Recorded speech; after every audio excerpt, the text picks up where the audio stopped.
the current meta, I really think decks that punish people playing greedy are the best decks in the format. I don't care if they're playing Nas or not. Like whatever they're fucking doing, like that's fine with Right. me. You just But got to get to the point where you can play those decks and not lose to like three people not giving a fuck about it. yeah, like I think Jessica is shy. I think that's a really good deck right now because I think like no That one, is a really good deck right now. right? Like, because I think a shy is like super super strong. I think cards that punish that kind of play. So obviously like Ristic, Mystic, but a shy. Some of the weird cards like I play Lurking Predators, and you said mentioned that you were a hipster, Shawnee.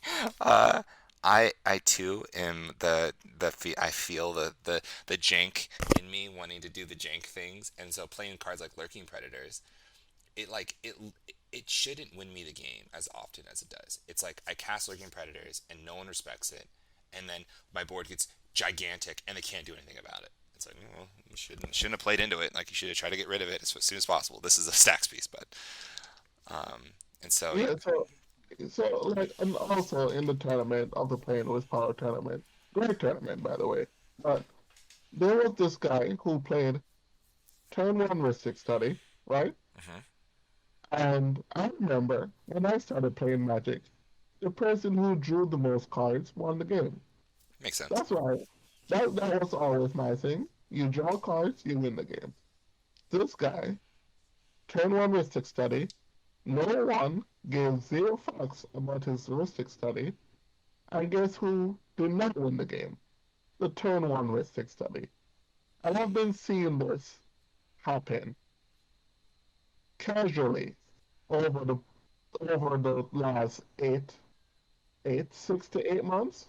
Hmm. Or nobody gives a fuck about fish. That Nobody also gives a fuck about Mystic Study. like like that. That's a lot of like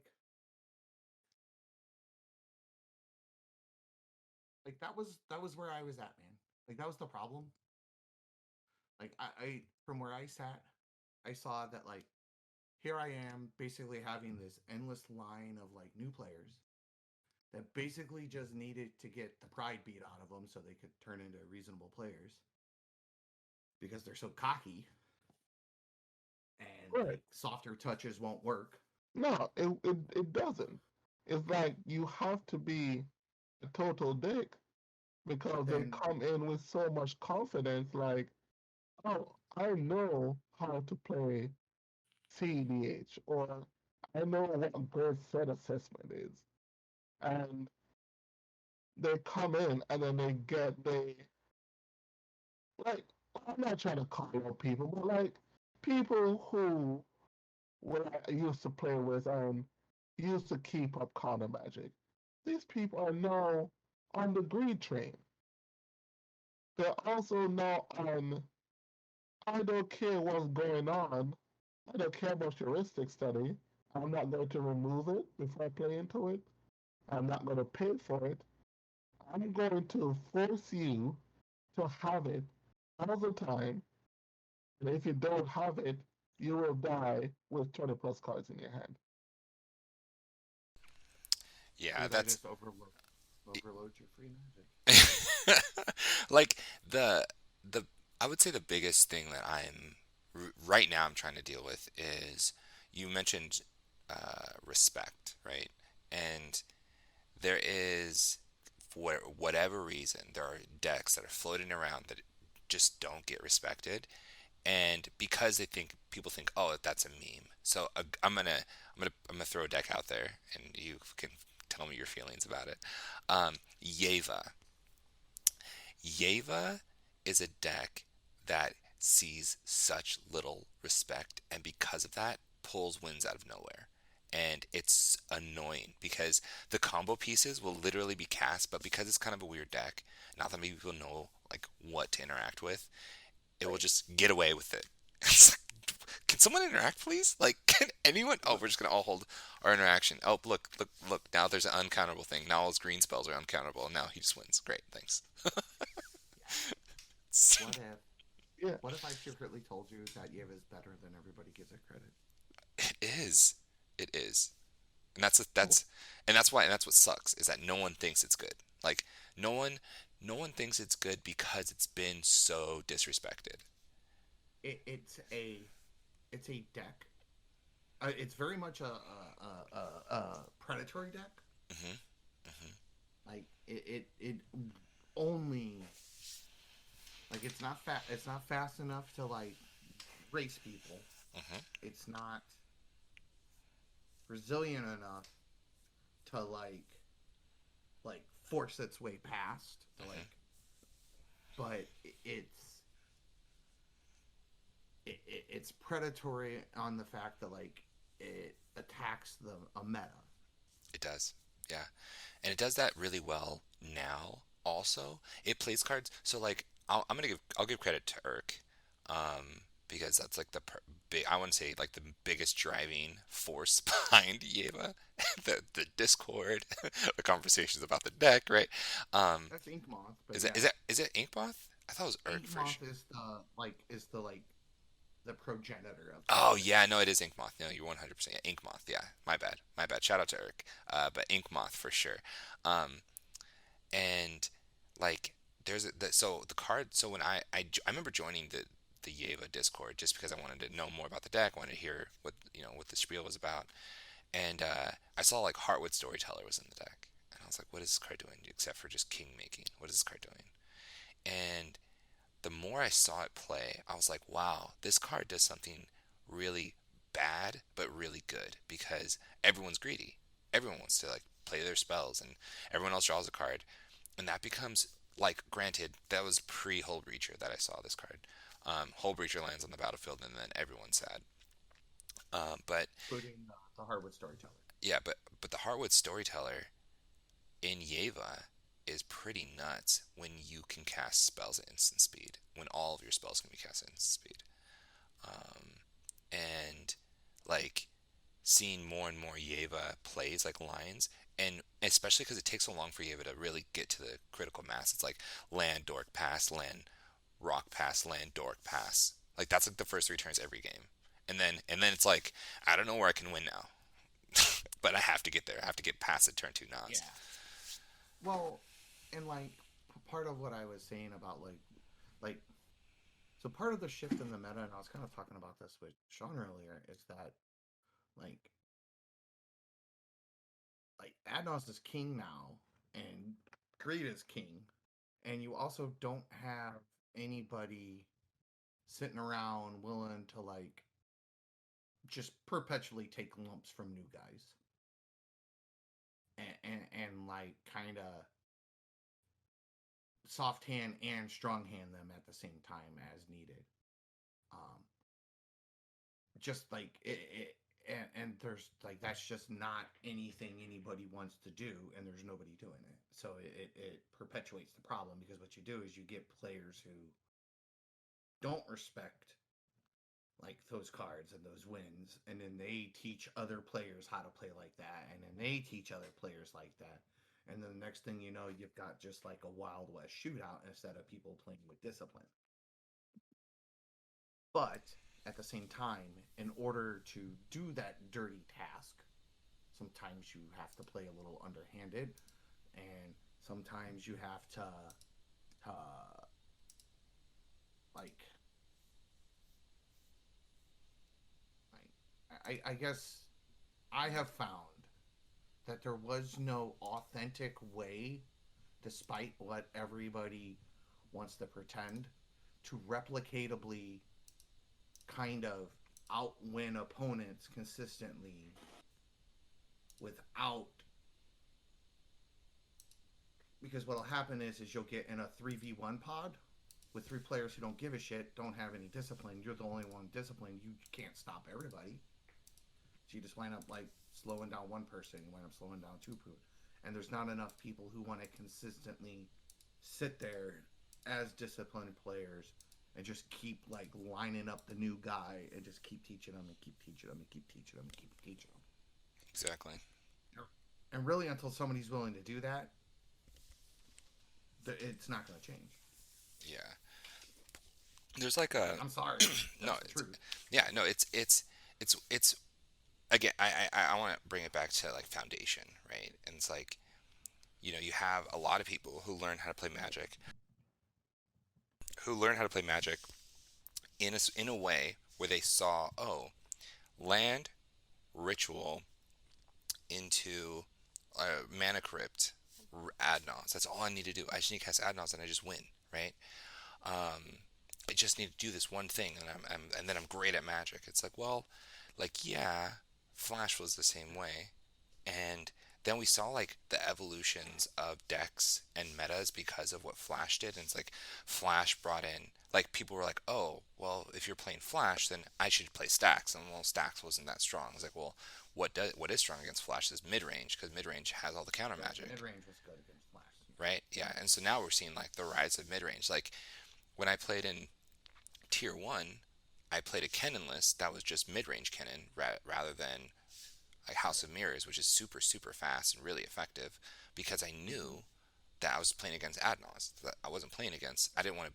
I couldn't outpace Adnos. I don't care what like anyone says. If you are not in black and cannot like generate that super fast mana, then like you should be in mid range. I think that's like where you should be. Don't Um, disagree. and so and I did. I Go ahead.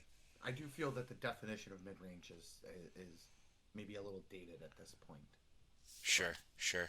the principle is there. Yeah. Yeah. I want to say control. That's really what I want to say.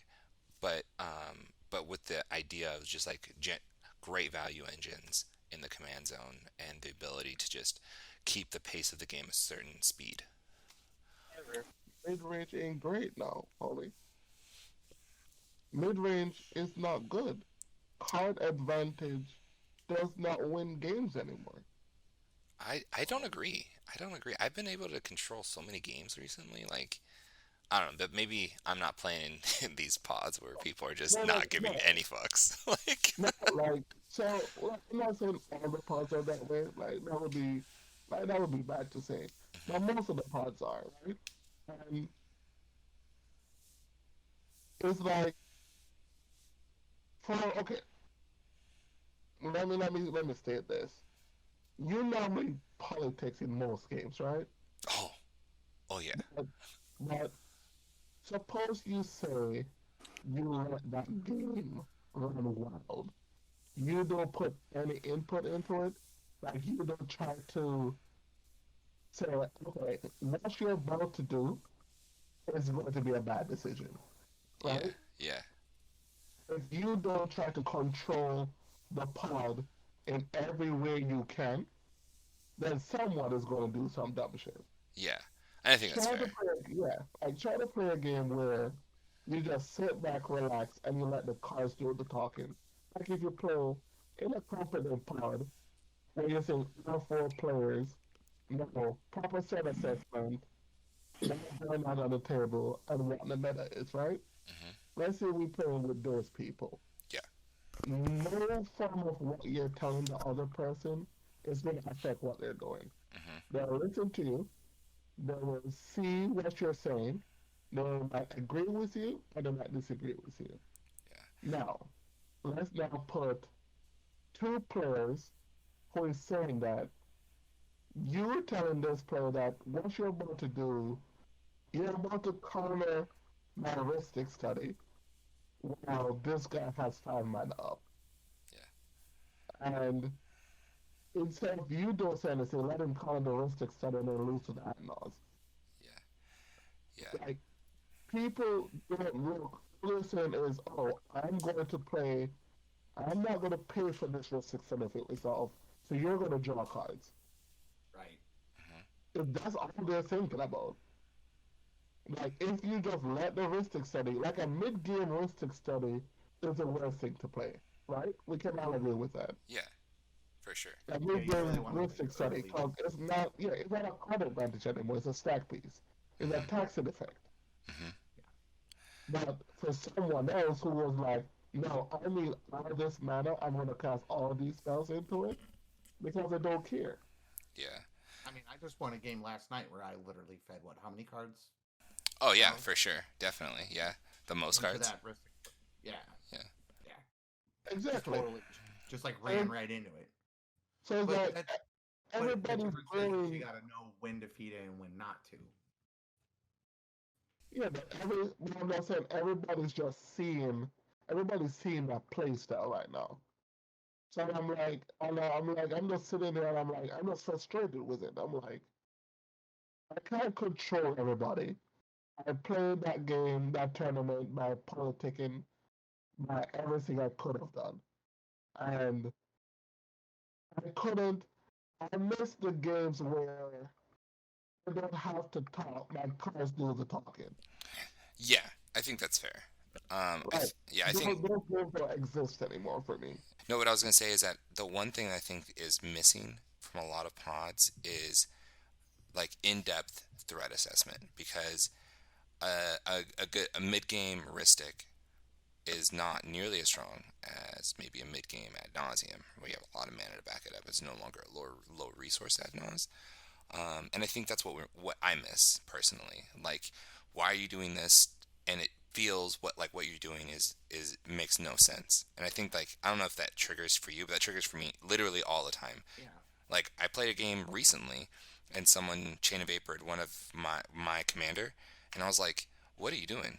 Like what is happening here?" And like that isn't because that person's like I don't think that person's a bad player or anything like that, but it was an odd threat assessment, and though that like uh what what's it called the dissonance I'm trying to think of the phrase. Um, oh man, my brain's tired. uh, anyways, that like that contrast of oh, this is what's supposed to happen and this is what's happening, and when those two things don't meet, cognitive dissonance. Yeah, when that happens, it's like the worst because you know something's wrong, but you don't know what until you're like, oh wait, no, it's your threat assessment. You guys fought for collector oof. This isn't win or lose the game. This like puts you off mana, but you just play land and continue on with the game. Like, what are you doing?